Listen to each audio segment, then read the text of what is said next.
Hello students, welcome to the next lecture. This lecture is the last lecture for non-concurrent forces, co-planar forces. Means the ongoing chapter is completed in this lecture. Today we will discuss some theories, some small theories, one or two numericals based on this, and that's it for the chapter. Let us see the topic of the lecture today. Position of the resultant force by moments. Actually, we have discussed about the moments. What is moment? It is equal to force into perpendicular distance. But now, with the help of this moments, if you remember the Varignon's principle. Okay, so according to Varignon's principle, algebraic sum of all the moments about certain point is equal to the moment of the resultant about the same point. So with the help of this moment, we are trying to locate the direction and position of the resultant now onwards. For the coplanar non-concurrent forces, let us see how. Here the steps are written in the box. You can read. It is also known as analytical method for the resultant force. The position of the resultant force may be found out by moments as discussed below. There are two steps actually. Step number 1. First of all, find out the magnitude and direction of the resultant force by the method of resolution as discussed in the chapter composition and resolution of forces, means our first chapter in the phase number 1. Now the second step is now equate the moment of the resultant force with the algebraic sum of moments of the given system of forces about any point, means apply Varignon's principle. It is not so easy.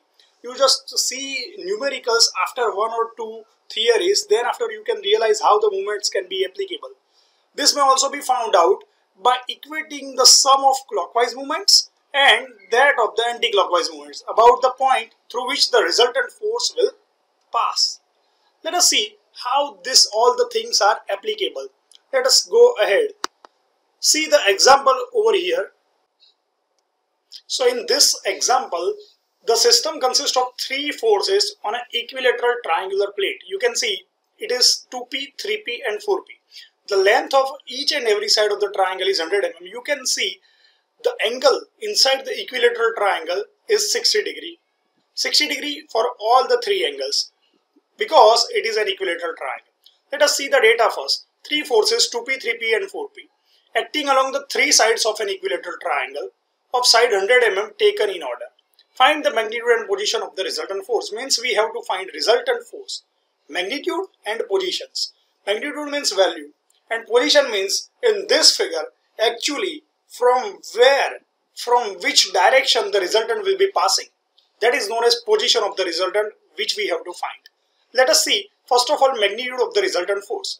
Resolving all the forces horizontally means in this figure horizontal force is only 2p. But this 3p and 4p are inclined forces, so we have to make horizontal components of 3p and 4p. So sigma is equal to 2p first. Why it is positive? Because 2p is going towards right side. So right side means positive x-axis, so it is positive value. Plus 3p cos 120. You can see this is 3p. If you make the components of 3p, the horizontal component will be like this. Okay, will be like this. And this angle will be 60. How it is 60? You just have to calculate it. Okay, this angle is 60 and the value is 3p cos 120. Here it is. This component will be 3p cos 120. But if you want to take it positive, then it will become 3p cos 120 on the opposite side. The angle will become 120 in this direction. So 3p cos 120. And similarly for the 4p, the horizontal component will go in the left direction at an angle 60 degree over here. But if you want to take it positive, then it is 4p cos 240. Or simply, this is the complicated method, or you can directly take it. Here it is negative 3p cos 60 actually, and here it is negative 4p cos 60 actually. Then you will get your answers. Okay, here the angles are taken from the positive x-axis only. So now final answer of sigma h will be like this. You can get it from the simplification in your calculator. So final answer is 1.5p and given it is as equation number 1. Now resolving all the components vertically, then what happens? Vertical component is only for this 3p and this 4p.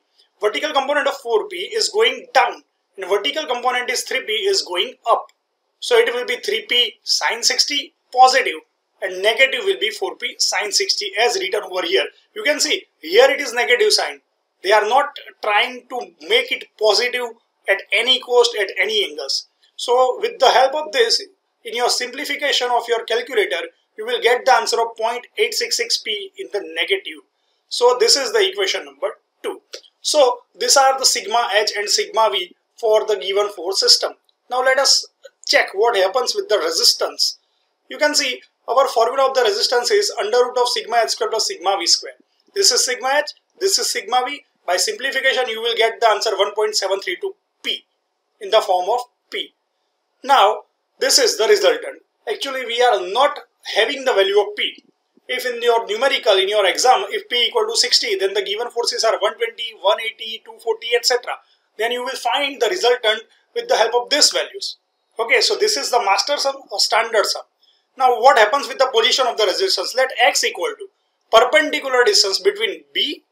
Remember this, between B and the line of action of the resultant force. So we are trying to find the resultant force with the reference of point B only. Now, taking moments of the resultant force about B and equating the same. So what is actually the resultant? The resultant is 1.732p. So according to Varignon's principle, moment of resultant force is equal to sum of moment of all another forces. Okay. So what you have to do, always take left side of the equation as resultant into x. Where is x? X is not visible in the picture. But actually x is the distance of resultant and point B as in this figure. Repeating again, x is the perpendicular distance between the resultant force and point B. Wherever it is from the upper side of point B, it is from the lower side of point B, it is from the right side of point B, it is from the left side of point B, we doesn't know it. Okay, just take it arbitrarily r into x. So here it is r 1.732p into x. Now remaining forces. Now taking moment about point B, this 4p is passing from point B. So resultant of, moment of this force 4p is cancelled out because it is passing from point B only. So distance will be 0. This force 2p is also extending and passing from point B. So perpendicular distance of this force 2p from point B is 0. So moment of force 2p is also cancelled out. So only one force is remaining, that is 3p. So 3p into 100 sine 60 is the perpendicular distance. Actually what happens? 100 is the perpendicular distance and the horizontal component means the component in the vertical direction, it is 3p 100 sine 60. So sorry, 3p sine 60. So the distance will be 3p into 100 sine 60. By replacing the values, you will get the answer of 259.8p. So now by solving, p will be cancelled out from left and right and you will get the answer of x as 150 mm. It means what? The resultant is passing at a distance of 150 mm from point B. So this is known as resultant, position of the resultant. Actually we don't know where is the resultant in the figure, but we arbitrarily find that the resultant will be at a distance of 150 mm from point B only. Okay, this is the example for the triangle. If you are not getting clear about this triangular figure, then let us check one another example which is based on the square. See this example. In the same type of method, in the square, there are 4 forces now. P, 2p, 3p and 4p. 4 forces respectively acting along the 4 sides of square ABCD taken in order. And we have to find the same magnitude, direction and the position of the resultant. Here we have to find the direction also. Means the angle also for the resultant force. Let us see how. Resolving the forces horizontally and vertically. First of all find sigma h, sigma v and then after the resultant. You can see in this figure which are the horizontal forces. First one is P, which is positive going right. Second one is 3P, which is negative because going left. So answer is P minus 3P. It will be minus 2P, equation number 1. Only 2 horizontal forces are present. Vertical forces. Which are vertical forces? They are 2P and 4P. 2P is going up, means positive axis positive. 4P is going down, means negative axis negative. So answer is 2P minus 4P will be minus 2P. So answer equation number 2. Equation 1 and 2 having same values, minus 2P and minus 2P. So finding the resultant as under root of sigma h square plus sigma v square. we will get minus 2p square plus minus 2p square. Answer is 2 root 2p is the resultant of our force system. So hope this is very clear to you rather than the triangle. Okay, for the triangle you have to understand the geometry very well, the angles very well, and the components very well. Let us see what happens with the direction and position of the resultant. For the direction, we know the formula of theta. What is theta actually? In the first chapter, tan theta is equal to mode of sigma v upon sigma h. Sigma v and sigma h having same values, so answer is 1. So theta is equal to 45 degree. So this is the resultant 45 degree, but sigma h as well as sigma v are negative. Therefore, the resultant lies between 180 and 270. Both the values are negative. Sigma h negative, sigma v negative. So answer will be lying in the third quadrant. Okay, answer is lying in the third quadrant. So the theta will be lying from 180 to 270 degree. Obviously. So this will be calculated like this. 180 plus our answer 45 is equal to 225. So 225 is the value of direction of the force, which is lying between 180 and 270. So this is the answer of position of the resultant. Let us see, direction of the resultant. Let us see what happens with the position of the resultant. Means we have to find x now. Okay, so here let us see, x is the perpendicular distance between A and the line of action of the resultant force. Here the reference point is A only. Where is A? Here you can see this is point A. So we are calculating x with the Varignon's principle. Now what is Varignon's principle? Resultant's movement about point A is equal to sum of all other movements about point A, same point. Okay, so what we have to do? Resultant into x, replace on the left side arbitrarily. So resultant is 2 root 2p into x. What are the other forces? Take the moment of this forces about point A. So while taking the moments at point A, 4p will be cancelled out because it is passing from point A. P is also cancelled out because it is also passing from point A, you can see.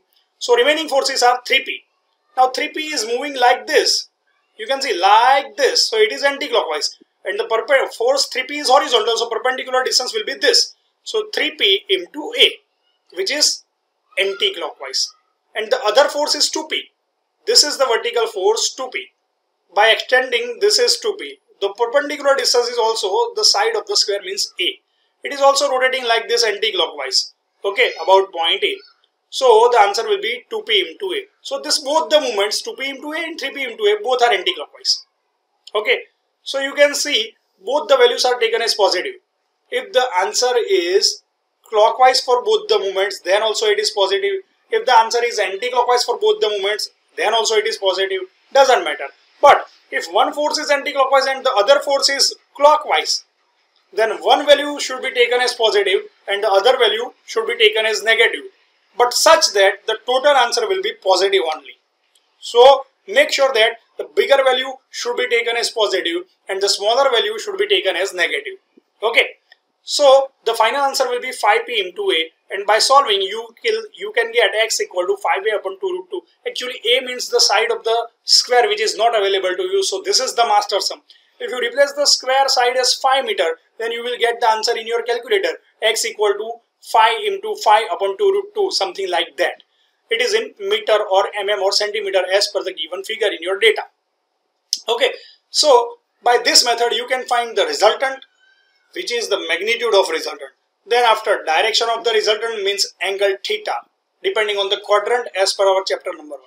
Then after you can find the position of the resultant, which is x, with the help of Varignon's principle. So these are the numericals frequently asked in your GTU exam to find the magnitude, direction and position of the resultant force. Lots of cases are available which you can verify from your question bank, and you can ask me for any doubts. Let us see the further topics. The one and only one smaller topic is now left in the chapter, that is couple. Let us see couple, types of couple and characteristics of couple. Then after this lecture will be concluded, this chapter is also concluded. Now, what is couple? You must know about the lock and key system. If you rotate the key in the lock, then a couple is a pair of forces applied to the key of lock. When you open the lock, it is a clockwise couple. When you close the lock, it is anti-clockwise couple. Like that. You can read in the box that a pair of two equal and unlike parallel forces, means forces equal in magnitude with line of action parallel to each other, and acting in opposite direction is known as couple. So this is the definition of couple only. As a matter of fact, a couple is unable to produce any translatory motion. Means by rotating, the lock and key is not going anywhere. They are same at the position. Motion is a straight line, motion in a straight line, but it produces a motion of a rotation in the body on which it acts. The simplest example of a couple is the forces applied to the key of a lock while the locking or unlocking it. So locking or unlocking means the equal and opposite, anti-clockwise and clockwise movements are applicable. That movements are known as couple. Okay, let us go ahead and discuss it in detail. So what is arm of couple? You can see this is a rod. At the ends of rods, the forces are equal, opposite and parallel acting. You can see this is the force P, then this is also force P. Both are parallel to each other but in the opposite direction, having same values P. And the distance between these two forces is small a, you can see. Then the arm of the couple is the length between two equal and opposite parallel forces. Means between the lines of the action of the two equal and parallel forces, the perpendicular distance A is known as arm of a couple. So this value A is known as arm of a couple. What is moment of a couple? The moment of a couple is equal to P into A, means the magnitude of two equal and opposite forces multiplied by distance between these two parallel forces. Means P is the value of the force and distance between the forces is A, means arm of a couple. So product of value of the force and arm of a couple is known as moment of a couple. So P is equal to magnitude of the force and arm means A. So this is known as moment of a couple. Now there are two types of couples are there. Clockwise couple and anti-clockwise couple. Let us see clockwise couple first. A couple whose tendency is to rotate the body on which it acts in a clockwise direction is known as clockwise couple as shown in the figure. Such couple is also known as positive couple. You can see the same rod, same figure, two equal and opposite forces P. The arm of a couple is A. But by applying these two type of forces, the arm or the rod is rotating like this, automobile steering. So it is a clockwise couple. Now what is anti-clockwise couple then? You can see the opposite figure.